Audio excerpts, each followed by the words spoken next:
October the 2nd, the most traumatizing and awakening day of my life.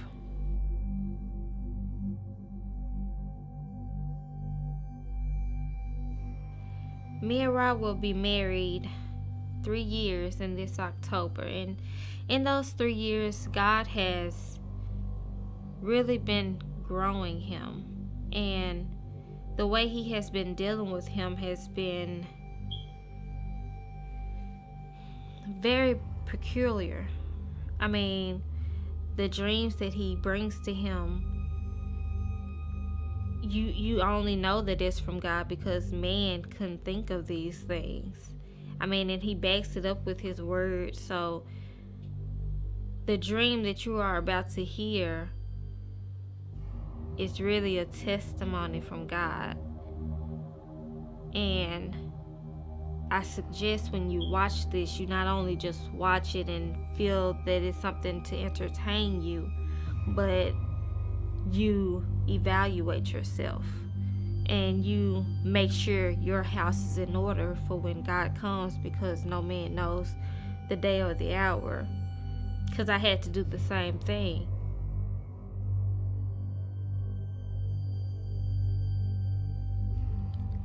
I remember it was on a Thursday. Matter of fact, let's take it back. Wednesday night, I found myself looking at these different YouTube clips and watching different out-of-body experiences and different films that, they used to scare me. And I would watch it and it would blow me away. It would catch my attention. And it used to scare me so bad that I would wonder, my mind used to go in place like, God, is this stuff real? I couldn't understand it because I've never been to that place. So I found myself praying. I remember walking outside of my apartment, and I was walking back and forth with my eyes closed and just started praying. And I asked God, I said, Lord, if you give me an out-of-body experience, I vowed to share your word and to tell the people what I saw. Not expecting that God was going to respond back to that, because I was just praying out. I was just praying, not actually looking for a response.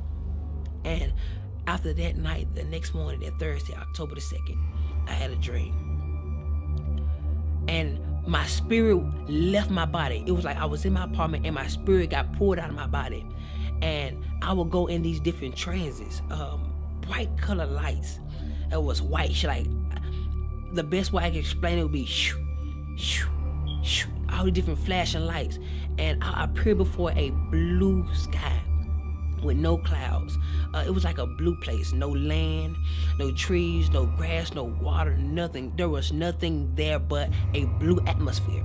And I would see this atmosphere goes millions of miles upon millions of miles where nothing existed. It was like nothing was hidden. Everything was revealed. Everything was before your eyes. You could see it. And we was in this clear kind of body form, some form of light, as you would refer to a soul or a spirit and I could see through. It was so transparent, and in front of me was thousands among thousands similar to what I was, and thousands among thousands behind me. And I knew that it was some form of a soul. And in the middle of my chest were seeds, multiple seeds. I didn't know what they were for. And I realized that I was the only being that could actually move out of my place and look and observe, smell, taste, feel. All my senses were active at this point. And so, I began to look around and to observe the things that I saw, not knowing that this was a dream. I thought this was reality. I thought this was actually happening, and I looked forward, and there was this great shadow way in front of me, way at the end of the line. It was like 1,000 people in front of me, and there was a shadow, a great big shadow, but it had no detail. It was like as a vapor, and I could see that it was a shadow of something that was in the front. And I had many questions at this point in this dream, and out of nowhere, I heard these words: "Depart from me." And this galaxy, this portal, I don't know what to call it, on the right side of God, or Jesus Christ, whoever you decide to identify that spot of judgment, on the right side of him, there was this big portal that opened up. And there will be stones of fire. Normally when you get a lighter and you cut it on, try to spark a flame, but instead of fire, it was stones, and they will leak out of this portal. And whoever that guy said, "Depart from me," flew down this place, and the stones were so hot that it would burn everybody outside of that portal. On the left side of our body or our form, it would burn us, and everybody be like, "Ooh!" Like as if it was so cold or so hot. You would tell somebody to close that door. It's too cold. That's how hot it was, and the portal closed. And then he sent them so fast that the screams were late. I would hear like it was like, "Depart from me," and it closed up. Then the screams come, and it terrified me. And then out of nowhere, something snatched us up, and like we moved up the line. And I began to think, I didn't understand where we was. I'm like, oh my God, maybe this is judgment. Yeah, I had many questions, and I would hear, "Depart me," "Depart me," "Depart from me," and all these different people will be sent to hell.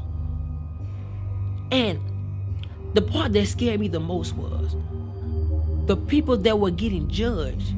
You could hear when God was talking to them, and you could hear everything they got judged from. So if somebody went to hell for something that you knew you struggled with in your life, you know where you were going.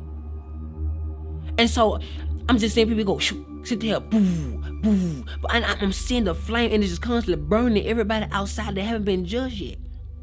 And I could hear some of the people talking to God, and I remember there was a woman, blonde hair, and God was talking to her. He said, "I'm not judging you for what you put on Facebook, but I'm judging you on how everybody else received it." 300,000 people were led astray by one of her Facebook posts. And he said their blood was on her hands. And out of nowhere, he said, "Depart from me." And I'm talking about, I couldn't express how powerful his words were. It's as if he said, "Depart from me," and everything shook. And she was sent with great force. And the portal opened up. Boom. She would go flash, and it would close.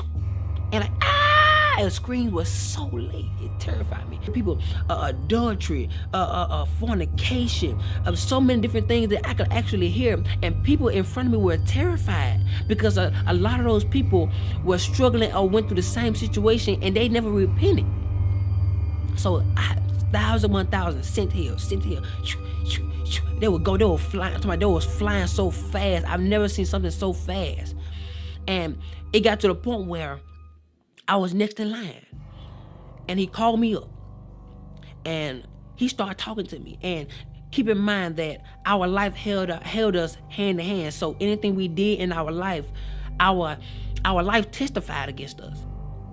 So you couldn't lie because your life testified. Say, "Yes, you did. You did this. You did this at this time. Yes, you did." And whenever God would speak to me, you would see a big screen, like you would see as if whatever God says, it comes to life. And so he started talking to me, and he started telling me everything that I could have did better. And at this point, I'm like, okay, God, I could have did this better. I did it. I did okay with it, but I could have did better. So he began to say other things, and he brought up this specific woman. And he asked me, why didn't I forgive her? And he gave me her specific name. I'm not going to say it. He gave me her specific name. And I knew exactly what he was talking about. He asked me, why didn't I forgive her? I said, I did, God. I did forgive her. He said, well, if you forgave her, when you get on the phone and talk to her, why is it that you treat her like the situation happened all over again? And I'm like, God, but I did forgive her. He said, well, if you forgave her, why are those seeds still in your chest? And I looked down. I was like, oh my God. That's what those are for. Those are seeds of what I did in my life. The things I didn't forgive. So he was talking to me, and I was like, oh my God. And he told me, he looked at me and said, because you didn't forgive her, I didn't forgive you some of your sins. And I was like, oh my God. And he started telling me so many other things, and he ain't told me not one good thing yet. And at this point, I'm getting terrified because my mind is starting now going to a place where I'm imagining how hot this fire is going to be when this portal open. And so, I'm scared. I didn't know how to explain how terrified I was. Words can't describe. When you meet God face, words can't describe how terrifying it is to look your Creator face to face. Where there's nothing hid from Him. There's nothing. Your inner thoughts are revealed before Him. Your perception, how you feel, everything that you hosted in this body is presented before Him. And so, I got to a point where I didn't want to hear God no more. I was really turning my head because I was afraid that, it's already made his mind up. I was so afraid. And so I turned my head, and he would just constantly tell me everything that I didn't do right, or I should have did better. And at this point, I knew I was going to hell. I knew it. I was fully persuaded that this was it. So I turned my head, and I was like, I don't want to hear no more of it. My mind, I'm just really trying to imagine how hot hell is going to be. I'm like, oh my God, Lord, I have no more chance. If I go down there, I can't come back. Like, Lord, please don't send me to hell. Please, like, God, please. I'm begging you. And I'm more terrified. I was more terrified than I can express. And so I turned my head, and at this point, I no longer wanted to hear what he had to say, because I knew at this point, I was going to hell. And I would have my head turned, and out of nowhere, there was this one feeling that would come over the interface of my soul.